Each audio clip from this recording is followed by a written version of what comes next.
बिस्मिल्लाहिर्रहमानिर्रहीम। सिंधी बोरची खाने में खुश आमदेद। अस्सलाम वालेकुम। असां वरी ॿ छोला ठाहींदासीं।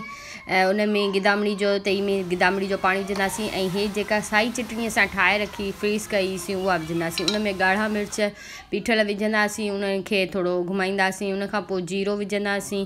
लूणु असां पहिरियों ई चणनि खे बॉइल करणु वक़्तु विझी छॾियो हुयो, उहो मूंखे थोरो वधीक पियो लॻे ऐं इन जे करे ठीकु आहे। त उन में वापसि छोला विझंदासीं। उहे छोलनि जो पाणी थोरो घटि थी वेंदो। उन खां पोइ उन में आलू विझंदासीं। आलू खे थोरो तव्हां भले हथनि सां मैश करे सघो था या जेॾीमहिल देॻड़ी में विझी छॾियो त पोइ तव्हां चमचे सां बि उन्हनि खे टोड़े सघो था।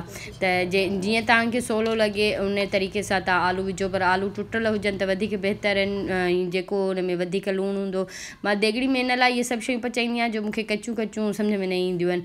जॾहिं इहे पची वञनि, इन जो पाणी घटिजी थी वञे त उनखे प्याले में लाहे ऐं तव्हां सर्व करण लाइ जंहिं प्याले में विझी उन में रखो।